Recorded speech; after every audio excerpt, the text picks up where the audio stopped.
The reward always matches the atrocity. What You Wish For was written and directed by Nicholas Tomney, who did The Perfect Host and other projects. Check out his IMDb page for the full list of his work. And it stars Nick Stahl as Ryan, a down-on-his-luck chef who has gambling debts, so much so that he decides to flee to another country, go to a villa to visit an old friend who's cooking for an exclusive rich couple. Because they're rich people, and they've got all the money in the world, but you must cook for the boys and the girls. And yeah, his friend Jack, he's having fun. He likes the fact that he has this job. It pays really goddamn good. And, Ryan's like, I'd like to do something like that. Well, he gets the opportunity, shall we say. I'll talk about why in the spoiler section.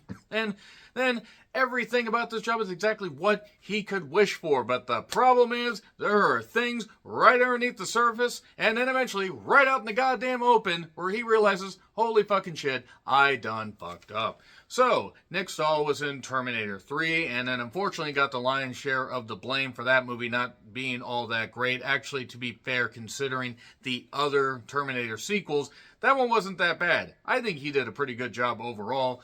And he's been in some other projects. I didn't care for what Josiah saw, but that wasn't his fault. I mean, he did the best he could. That was a review that got me a lot of backlash, but I didn't like the movie, despite the cast certainly trying.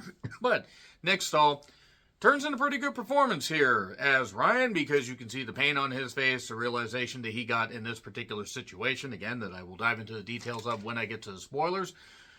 But, he realizes, holy shit, what the hell's going on? It ramps up pretty quickly. Like, within 20 minutes, you're like, oh, okay, we're going this way. And, oh, no, we're going that way. And, oh, okay. I gotta be perfectly honest. I didn't know what to expect from What You Wish For. I was just wishing for something that was fairly entertaining. What I got was something that was surprisingly maybe not fully suspenseful, because you can kind of see where everything's going, like once they, do the big reveal, or at least one of the big reveals. But what I like is it has pacing, dark humor, some splashes of violence, and also the fact that Nick Stahl is realizing, damn, what the fuck did I get into? It does also have Penelope Mitchell, who was in Sting. Had to prepare myself for that, and also Hellboy 2019. She plays Alice, not Alice, Sweet Alice. And the couple is basically headed by a woman, Imogen, who is played by Tasman Topolsky, who is gorgeous. Good grief. More stuff that she's in. I need to check out what she's done on IMDb and check out more of her stuff, because she turns in a good performance here. And basically what it is it just shows that, man, the rich really can get away with a whole lot of shit. Okay, does that sound kind of like The Menu? You're sort of right. The Menu had a bigger budget and a bigger scale and everything, and I like The Menu more than this. But I will say, as far as, good humor, I'm not talking about the ice cream, some good splashes of violence, and just an overall pretty good story, even if it does follow some of the beats of films like The Menu and others. I like the fact that this had pacing to it, it flowed by well, and had some good acting. And the fact is, it just showed that the more you try to push back against a situation you're in, the more you realize, okay, are you willing to do the ultimate sacrifice? Are you willing to sacrifice your love? Or are you going to be as cold as ice and just do your goddamn job? Pretty good. It's pretty good. Has some, decent moments. Has some really, really good moments. It's not perfect. There are a few things that are too familiar that I just can't ignore. And the overall familiarity and silliness of some of these situations at times really works, and at other times I'm like, but I had fun. I overall had, almost kind of a blast with this. So definitely one of the biggest surprises of the year. I am going to get into spoilers if you want to check it out. It is currently on Hulu. Yeah, good lead performance by Nick Stahl. Tamsin was very good as Imogen. And you had the actor that played Maurice. There are some names that were hard for me to pronounce. And overall, pretty good stuff, even if there are a few, convenient things that happen in the third act where I'm like, okay, that's how we're going to get to this. That's how we're going to do this stuff, like a game of cat and mouse, so to speak. That being said, 3, 2, 1, spoilers. So, basically, his gambling debts are getting to the point where Bookie, or whoever he owes money to, named Rabbit, is texting him. Now, we never actually see Rabbit. We just see texts. He doesn't know the language at all, but he gets invited by his friend Jack, who is set up in a lavish villa, a very, very nice villa that's out in the middle of buttfuck nowhere. But yeah, we see that Ryan's a pretty good cook. We see Jack's a pretty good cook. And Jack's doing his catering. And for whoever owns this place, we find out later it's Imogene and Maurice. Very jaunty music. I didn't know how to feel about the jaunty music necessarily, but it added to the tone. Alice then just shows up while they're both at a restaurant and says, "Who's better?" And Canyon jumps out. And everybody was saying, "Canyon, what are you doing here? You've unfortunately been dead for about 14 years. Only longtime wrestling fans will get that. Everybody else is monumentally confused. So, yeah, Ryan really wants to find a way to get into this particular job. Well, he gets that opportunity after a late night chat with Jack, because Jack ends up hanging himself.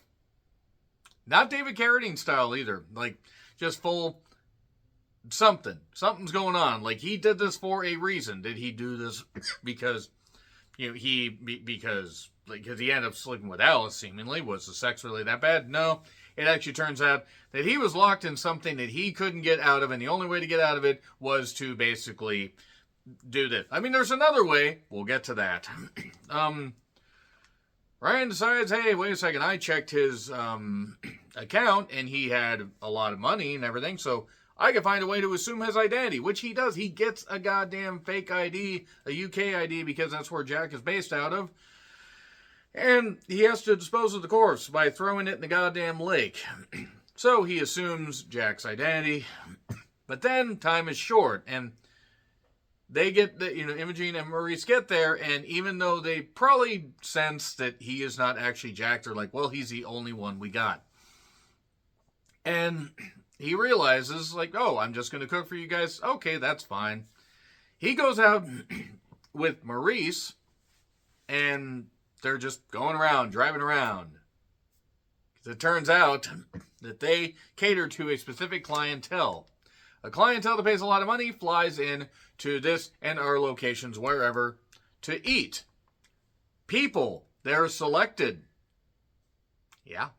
It's not a Soylent Green situation. It's a full-on, we're rich, we can get away with this shit, and we're going to eat people. That's basically it right there. It is, yeah, I didn't expect that, but I'm like, all right, good. Maurice and, not the gangster of love, but Maurice and Ryan look for people. They follow this young lady and her elderly mother, or possibly great-great-grandmother. I mean, the age difference is almost the same as Rey Mysterio and his wife. If you get that, one person will get that if they are watching this review, and they are going to hate it. But nevertheless, they are going to kidnap somebody.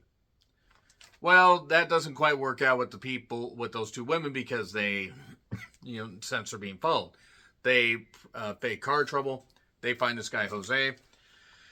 And Maurice ends up shooting him under the car. But then suddenly the police show up with, Officer Gallo, I believe is his name. And he shows up with with the old lady and her young daughter, or great-granddaughter, whatever. No, we weren't following them, this kind of stuff. We're looking for, a location to build a hotel. A hotel, really, here. But they buy into it.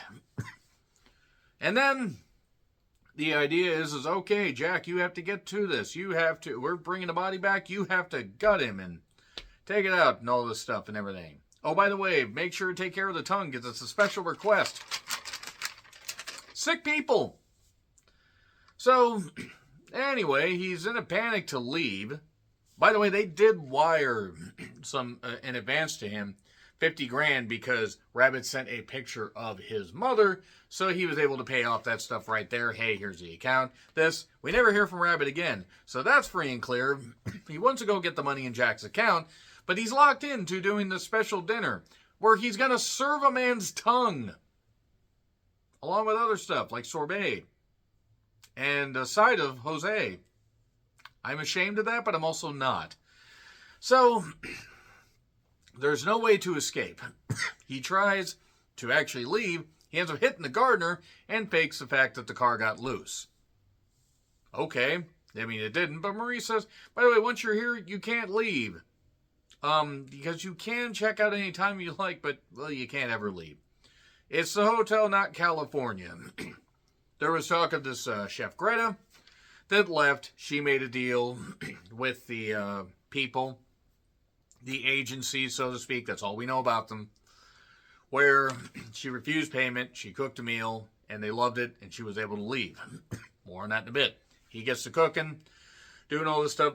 Suddenly, that's the sound of the police. Gallo shows up along with Detective Ruiz, who I have to say, and let's see, Randy Vasquez. I had to look at that note right there. He actually was pretty good. Tries to act a little bit too smart, and his ego almost gets in the way, thinking he had the shit figured out. But the lies the lies are so goddamn, like there's such a gap in them, you could drive a goddamn, 18-wheeler through them, but they can't really prove anything. But everyone is putting on a brave face and everything. There's just a few people at this dinner, so it's not a lot of people that you got to necessarily interrogate or poke and prod and everything. Pretty good. Pretty good stuff. Alice then stops by to see Jack, but then realizes, hey, wait, Ryan, why are they calling you Jack? Well, I'm pretending, or it's like I'm filling in for him because he flew back to London. So, yeah, she made a mistake coming back there because she ends up dead. He tries to get Alice to leave before it's too late. She has car trouble, much like the same car that they had before, but this one's painted green. And Ruiz is then told, after, by the way, the tongue didn't work. The tongue thing didn't work because apparently the guy had herpes. So that was either him, it wasn't necessarily him lying because it did kind of look like a lumpy tongue. A lumpy tongue. I understand there's a couple, actually. If a man and a woman have that disease and they get Valtrex, so that'd be his and herpes. So let's move on from that horrible joke. We have Ruiz meeting with, Ryan. And Ryan basically says, hey, by the way, I know what happened to your nephew because these people killed him, I cooked him, and y'all ate him. And Ruiz is waiting like, okay, you tell me that you're fucking serious. And he goes to throw up. Understandable reaction. So, he's like, I'm going to have to figure this out. I'm going to have to figure out this shit. And yeah, I'm going to go over here now. But he left his phone, by the way. He left his phone charging in the kitchen. So, Ryan had to go get his phone. But then he's going to leave and he says, I hope your nephew turns up soon. Is that what everybody says? Sick fucks. And then, this is the funniest thing, because he goes back to the kitchen area, because it's after Ryan showed him that his nephew's head was boiling in the fucking pot, like they're gonna make stew, like we're straight out scary stories to tell in the dark. The Talipo thing, where they get cut off the tail from the creature, and then it kills the dogs and then scratches it out of you. Why'd I think of that? Basically, Ruiz goes back and he sees that nobody's in there. He was looking for Ryan, and then suddenly, and Maurice just chainsaws him. This fucking just slices the chainsaw. I don't know why this is funny. I don't know why this is funny at all. It just is. It's gut-bustingly hilarious to me, literally, because a man got eaten. But yeah, Ryan did good. Alice is dead. Ruiz had an email, or they made up an email for Ruiz because they always do that as a way to get people out, get people out or get out of a particular situation. They go away on this big thing because Imogene actually kind of revealed that, people go off, to the big city or they go off on an unexpected adventure. And that tipped it. They almost got caught, but not quite. They were able to sew things up. And the idea basically is Ryan can either accept this life or they can kill him and they can find somebody else. He decides to accept it because he likes the money. You learn to deal with it, I believe is what Imogene said. And they made sure to pay him well. They they cooked and prepared the goddamn detective, I guess, for later. And he's going to be seen for an African job the next month. Maybe we're going to get What You Wish For 2, Electric Oh No, Congo Boogaloo. The myth of the killer eating is true. There's nobody that will get that reference. But first, he's going to go to London. He's going to go do the thing with the fake ID and all that. Then he talks to a man named Barry, who, said that somebody was almost a Jill sandwich. Bit weird for that line. They talk about their jobs. And he says, right? It sounds like Jack, it sounds like you got a pretty good job. Yeah, it's pretty good. It pays well. And then it ends. It just ends right there. So, yeah, it treads familiar ground. It's not the best goddamn thing I've seen this year, but it gets a B+ because it's very entertaining. So, good stuff. You done good, movie. You done good. Let me know your thoughts in the comments. Like, share, subscribe, Twitter handle in the description. I'm John Rickland. I'll see you soon.